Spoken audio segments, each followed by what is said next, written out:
আচ্ছা, এখানে যে ছেলেদের পড়ানো হয় তারা স্পেশাল চাইল্ড, হ্যাঁ, এবং ভিজুয়াল ইম্পর্ট। আপনাদের তো ডিএড কলেজ, তাহলে আপনারা যখন স্কুলে যাবেন, হ্যাঁ, সবাই শুনে রাখবেন, তখন আপনাদের কিন্তু এই বিভিন্ন পরিস্থিতি ফেস করতে হবে।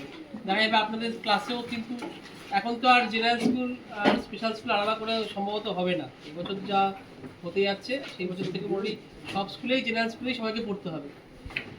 তো সেই অবস্থায় আপনাদের ক্লাসে যখন কোনো ভিআই চাইল্ড আসবে, তারা কিছু টিএলএম নিয়ে আসবে, মানে আনার কথা, না আনলেও আপনাদের তাদেরকে সাপোর্ট দেওয়ার কথা।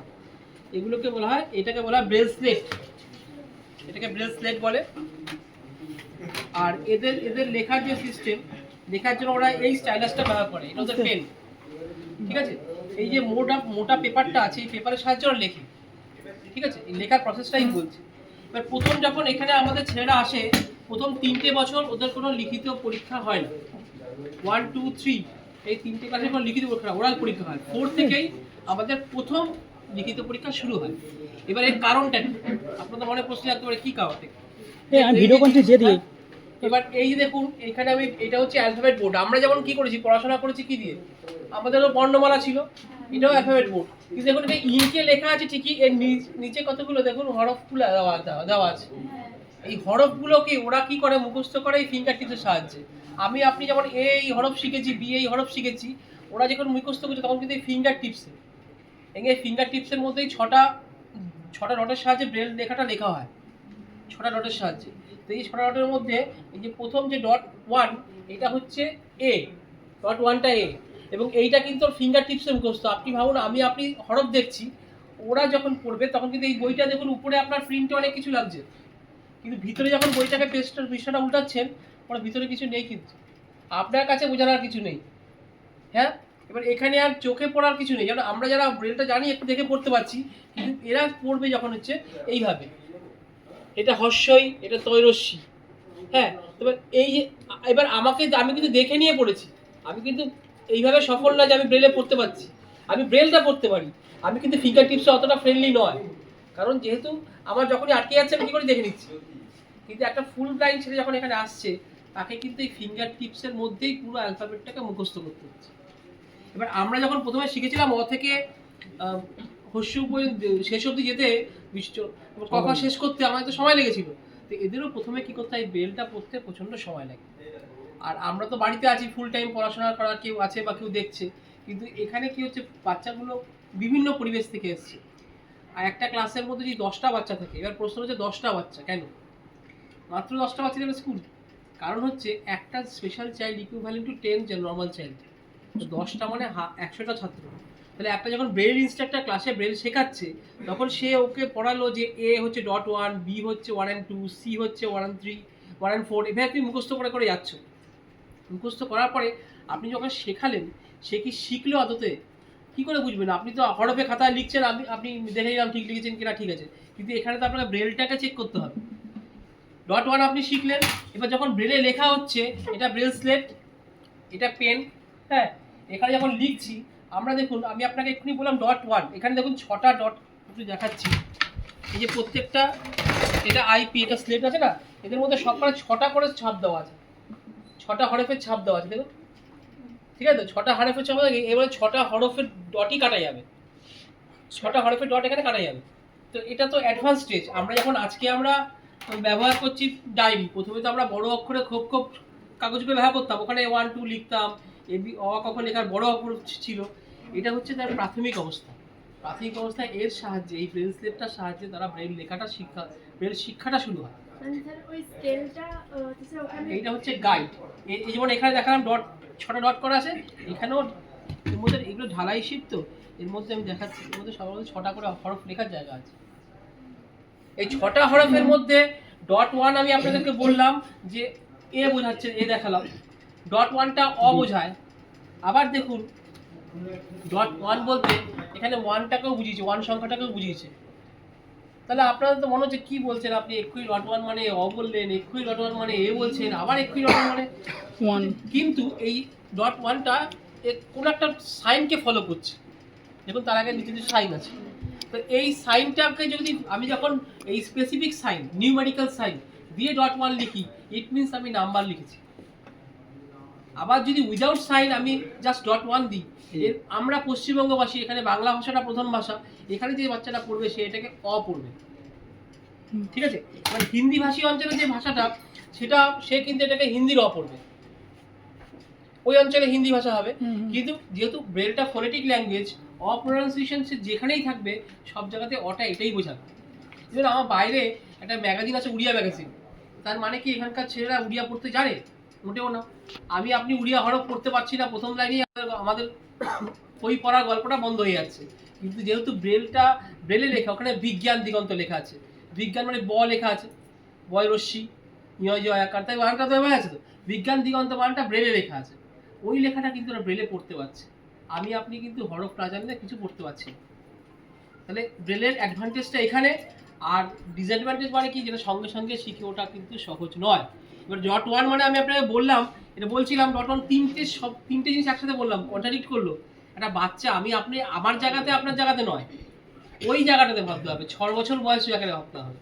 এবং তারপরে যখন আরেকটা বিষয় সমস্যা হচ্ছে, এই যখন লেখা শুরু হচ্ছে, আমি তো মুখস্থ করেছি যে তোমাদেরকে যে ডট ওয়ান মানে তোমার এ বা অ, তা ওকে ওকে আজকে আমি আপনাদের তিনটে হরফ দিয়েই শেখাবো, এ বি অ্যান্ড সি।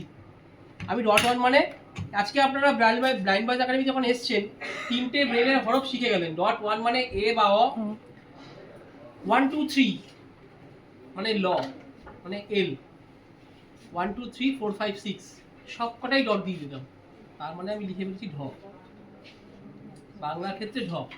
তাহলে এই লেখাটা যখন লেখা শুরু হচ্ছে, মজাটা তো এতক্ষণ আমি বললাম আপনাকে যে আপনি ভাবছেন আপনার এখানে এসে চিত্র পাল্টে গেছে, আপনি ভাবছেন যে প্রতিষ্ঠানটার নাম রামকৃষ্ণ ব্লাইন্ড বয়েজ একাডেমি, ঢুকলাম আর উনি আমাকে কি বলছে 1 থেকে 3 আমরা ওরাল পরীক্ষা নিই, এক্ষুনি বুঝে তো। আমি ডট ওয়ান মানে বলেছি তো, এই যে ব্রেল স্লেটে যখন লেখা হয় তখন লেখাটা পুরো রিভার্স সাইডে চলে যাচ্ছে।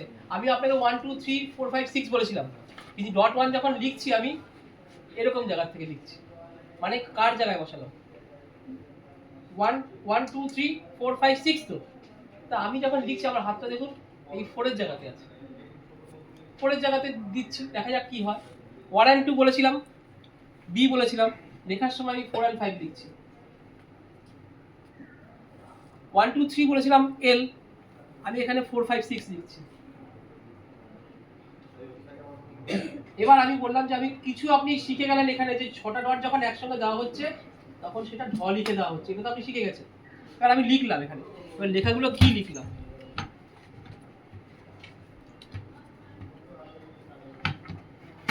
এই দেখুন ডট ওয়ান লেখা হয়েছে, ডট 4 লিখেছিলাম কিন্তু এটা 1 হয়েছে, মানে এ হয়েছে, এখানে এ হয়েছে, ঠিক আছে।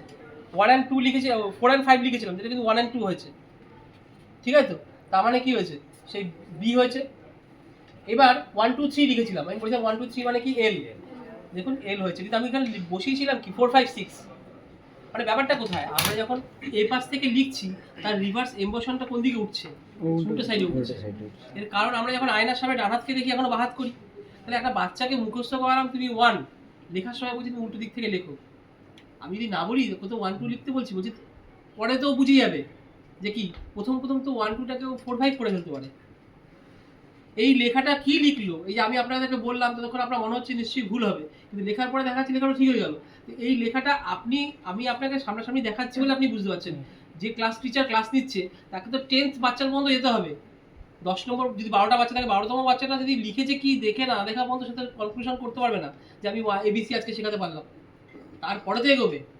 এটা হচ্ছে বেসিক ধারণার জন্য বলা যে ব্রেলটা শিখতে আমরা প্রথম 3টে বছর সময় দিই, এর কারণ 3টে বছর। আজকে তো শুধু এবিসিতে ছিলাম, তো কিছুই হয়নি, এবিসিতেই তো গোলমাল হয়ে যাচ্ছে। তা বাচ্চাটা আমরা আজকের বয়সে আমরা সবাই ম্যাচিউর, আমরা সবাই হবু শিক্ষক আগামী দিনে, হ্যাঁ। তো সেখানে আমাদের ভাবতে ভালো লাগছে যে এরকম টাফ, এখনো তো জেডে যাওয়া হয়নি, এরপরে তো যুক্তাক্ষর আছে, আমরা তো প্রথমে তো জল কল ফল এগুলো করছি, তারপর তো জন্ম প্রজন্ম এগুলো চলবে। তো সেই লেখাগুলো হবে যুক্ত শিক্ষার সিস্টেমে ব্রেলের সিস্টেম। এবার যখন এর সঙ্গে ব্রেল লেখাটা চলছে, সঙ্গে সঙ্গে যখন ইংরেজিটা আসছে, কিন্তু 6 অনওয়ার্ডস বাচ্চাদের জন্য ইংরেজিটা আবার সংক্ষিপ্ত করে দেওয়া হয়। এবার এখানে যে আপনি বইগুলো দেখছেন, এই যে বইগুলো, এটা ইতিহাসের বই, যা বাইরের আপনি পড়ছেন সেই একই বই, এটা ক্লাস 10-এর ইতিহাস বই, ঠিক আছে? এই বইটা আমাদের শেষ হয়েছে হচ্ছে, আমার বাইরের বইটা কত পাতার, বড়জোর আপনার 100 পাতার 115 পাতার আছে বইটা। ওই বইটা এটা 6টা খণ্ডে সমাপ্ত হয়েছে। এরকম 6টা বই নিয়ে একটা ব্রেল বই হয়েছে, একটা ইংপ্রিন্ট বইটা 6টা খণ্ডে সমাপ্ত হয়েছে। এবার কারণটা তো একটাই, এই দেখুন ইতিহাস পরিচয় লেখাটা এখানে লেখা হয়ে গেছে এইটুকু জায়গার মধ্যে। ব্রেলটা কি এত ছোট করে লেখা যায়? ব্রেলের তো একটা হরফ আছে, সে তো পড়বে ফিঙ্গার টিপসে। এই ইতিহাস পরিচয় লেখাটা এই দেখুন এখান থেকে এত, আধুনিক ইতিহাস পরিচয় এখান থেকে এত অবধি সংখ্যাটা অক্ষরটা নিয়েছে। এটা কি আধুনিক আধুনিক এই যে ইতিহাস পরিচয়, আধুনিক ভারতের ইতিহাস পরিচয়, এই লেখাটা পুরো বেড়ে লেখা আছে, আধুনিক ভারতের ইতিহাস পরিচয় এখান থেকে এত অবধি, এতটা জায়গা লেগেছে এই লেখাটা শেষ করতে, যেটা আমরা ইঙ্কে কিন্তু এইটুকুর মধ্যে শেষ করে দিতে পারছি।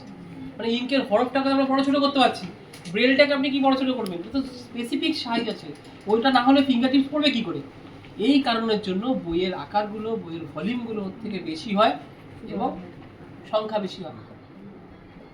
তাই একটা ধারণা আপনারা পেলেন যে এবার আগামী দিনে যখন আপনার ক্লাসে এরকম স্পেশাল চাইল্ড লাগবে, আমরা দেখি তো অনেক বাচ্চারা এখানে আসে, তারা কি হয় ওই ক্লাসে না মানে শুধু শোনে। কারণ সমস্যা হচ্ছে যে টিচার তারা ঠিক গাইড করতে পারে না, কী করে তাকে করাবে, এটা তো মুশকিল। এবার আজকে আপনারা আজকাল ট্রেনিং সিস্টেমের সময় যখন ভিজিট করছেন, আমরা প্রোগ্রামটা রাখি এটা লোককে দেওয়ার কথা একটা অ্যাওয়ারনেস আনার জন্য। আপনি বুঝে গেলেন যে একটা বাচ্চা যখন আমার ক্লাসে এরকম থাকবে, তাকে আমাকে এইগুলো অ্যালাউ করতে হবে, এই স্লেট ওকে ইস্যু করতে মানে দেওয়ার ব্যবস্থা করতে হবে, বা স্লেট বা কিছু বিকল্প কিছু নিয়ে ব্যবহার করতে হবে। কারণ আপনি যখন ক্লাসে ওদের পড়াচ্ছেন, ছোটো বাচ্চাদের যখন চতুর্ভুজ বা চতুর্ভুজ পড়াচ্ছেন, আমাদের এখানে সলিড মানে কাঠের শেপে করা হচ্ছে কারণ সেভারাল টাইম ইউজ করবো বলে। কিন্তু আপনি যখন ক্লাসে করাবেন তখন আপনি কিছু না হলেও ওই কার্ডবোর্ড কেটে নিয়ে যাবেন। কারণ আপনি আপনি আপনি স্কুলটা ভিজিট করবেন, দেখবেন কোনো জায়গায় ব্ল্যাকবোর্ড নেই, কারণ ভূমিকা নেই যে ব্ল্যাকবোর্ডের কোনো রোলই নেই এখানে। কারণ পার্শিয়াল কিছু ছেলে আছে, তারা বোল্ড লেখাগুলো পড়তে পারে, কিন্তু তাও কিন্তু সামনে থেকে থাকলে দূর থেকে অতটা পড়তে পারবে না। সেই জন্যই কিন্তু আপনি যখন ক্লাসে অ্যাক্সেস করবেন, অ্যাকচুয়ালি কিছু না হলে ওই মোটা কাগজ আর্ট পেপারগুলো কেটে এভাবে দিলে তাহলে সুবিধা হবে। এগুলো জিওমেট্রি করার জন্য ব্যবহার করি, এইগুলো ব্যবহার করা হয়। এটা হচ্ছে ছেলেদের স্কেল, দেখুন এই স্কেলটার মধ্যেও কিন্তু ডটের গল্পটা আছে। 1 2 3 5th ওয়ানে ডবল আছে, 10th ওয়ানে ট্রিপল করা আছে। ও নিজে ডিফারেন্সিয়েট করতে পারবে যে কোনটাকে কি বলা হচ্ছে, ঠিক আছে? এবার লাস্ট একটু বলি যে উঁচু ক্লাসের দিকে যাচ্ছি, যখন উঁচু ক্লাসের দিকে যাচ্ছি, এবার এইটা যখন কিন্তু বাচ্চাদের বললাম তো, যখন এরা শিখে গেছে ব্রেলটা না, তখন দেখবেন খুব ফাস্ট লিখছে, তখন এরা এইটা ব্যবহার করে, এটাকে বলা ইন্টার পয়েন্ট স্লেট।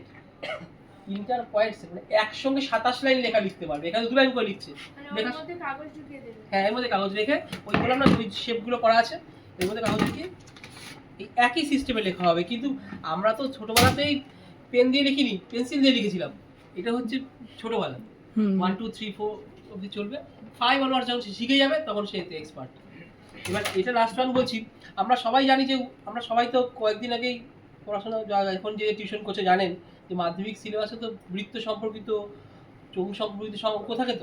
তো ক্লাসের যে বৃত্তের অঙ্কগুলো আছে, বুঝতে আমি যাচ্ছি ক্লাসে, এই তো আমি যাচ্ছি, আসছি, এই ভিজিটাররা এসছে দেখে আসছি, হ্যাঁ আমি আসছি, যা ওদের ক্লাস ছিল এগুলো খোঁজ করতে চলে এসছে।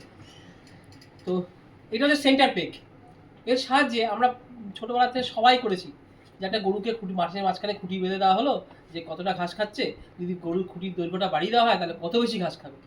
আপনার তো এই যখন পরীক্ষায় অঙ্ক থাকবে তখন তো এইরকম ভাবমূলক অঙ্ক থাকবে, তখন কি আর বলবে বৃত্তের পরিধি লেখো, বৃত্তের ক্ষেত্রফল লেখো?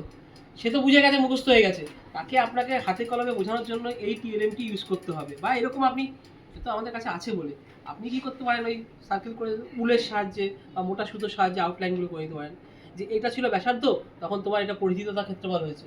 যখন ব্যাসার্ধটাকে আমরা এখান থেকে এনে বাড়ালাম, তখন পরিধি তথা ক্ষেত্রফলের যে পরিবর্তন হলো সেটাই, তাহলে বুঝতে পারলো প্রথম ব্যাসার্ধতে একবার ক্ষেত্রফল বের করতে হবে, দ্বিতীয় ব্যাসার্ধতে আরেকবার ক্ষেত্রফল বের করতে হবে।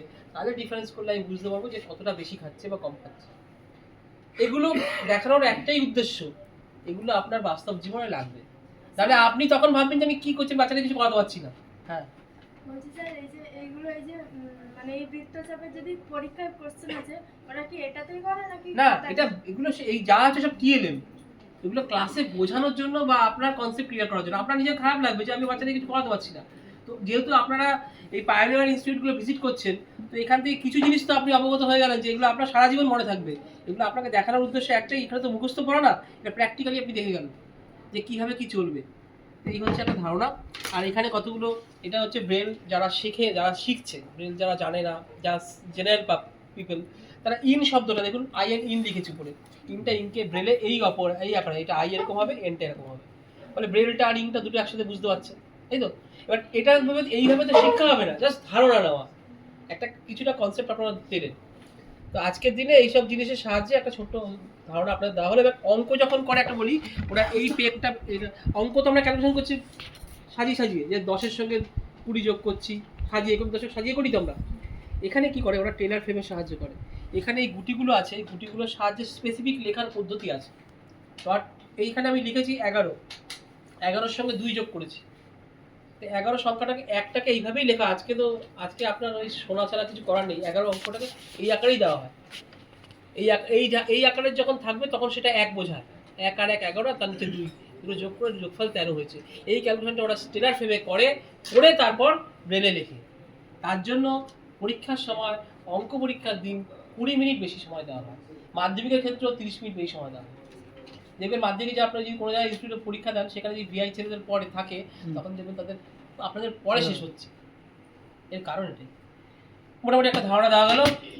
আগামী দিন, হ্যাঁ ওটা এইটা হচ্ছে জিওমেট্রি করার জন্য আমরা যখন আয়তক্ষেত্র বর্গক্ষেত্র সম্পর্কিত অঙ্ক করছি না, সামান্তরিক গুলো আঁকছি, তখন এর সাহায্যে ইউজ করা হয়। দিয়ে আমরা তো উপপাদ্যগুলো পড়েছি, একই ভূমি ও সমান্তরাল যুগের মধ্যে সামান্তরিকের ক্ষেত্রফল সমান হয়। তো এইটা যখন আপনি পড়াচ্ছেন, ও তো খালি কবিতা, ও খালি শুনে তো কিছু বুঝবে না। আপনি কি করছেন, এই সামান্তরিকটা এখানে আঁকলেন, আবার আরেকটা সামান্তরিক আঁকলেন, তার একই ভূমি ও সমান্তরাল যুগের মধ্যে অবস্থিত হলো, এবং তার ক্ষেত্রফল পরস্পর সমান। এটা এর তৈরি করে হাতে কলমে বোঝালেন। এবার বুঝিয়ে তারপর আপনি বাকি যা বলার বলবেন, যতটা সম্ভব হবে বুঝতে পারবেন। আপনি যদি শুধু মুখস্থ করে যান তো কবিতা হয়ে যাবে। এগুলো হচ্ছে প্র্যাকটিক্যাল টিএলএম, যেগুলো ক্লাসে বারবার ধরে ইউজ করতে হয়। আর এগুলো দেখুন আমাদের সব সলিড করে রাখা আছে, মানে কি ভালো করে একবার সেভারাল টাইম ইউজ করা যায়, এবং ক্লাসে টিচাররা করাচ্ছে, নিয়ে যাচ্ছে। ঠিক আছে, একটা ধারণা হলো। তাহলে আসছি তাহলে মোটামুটি। হ্যাঁ, এটা হচ্ছে আমি আমার পূর্বতন যে লাইব্রেরিয়ান ছিলেন তার কাছে পেয়েছি, সে রেখে গেছিলেন। এটা আমি উদ্ধার করেছি, লেখাটা এটা তাইওয়ান থেকে আসা, চাইনিজ কন্টিনেন্ট অঞ্চল থেকে আসা। হ্যাঁ, তখন তারা পাঠিয়েছিল। ব্যাপারটা একই, এটা 30 বছর আগে ওনারা পেয়েছেন, আজও পর্যন্ত জিনিসটা আসতো আর এখানে নেই, আজ ওরা অনেক আধুনিক হয়ে গেছে। তখন এরকম একটা সিস্টেমে করা হতো, মানে প্রিমিটিভ সিস্টেমগুলো সেই চাকা আবিষ্কারের মতনই আর কি। আজকে আমরা এখানে চলে গেছি, এটা যেহেতু আছে ইতিহাস, কোনো এক সময় এরকম করা হতো, আজ থেকে 40 বছর আগে ঘটনা, আজ এইভাবেই চলছে। এটা যেরকম নর্মাল আপনারা যেরকম ব্যবহার করেন সেরকমই। ঠিক আছে।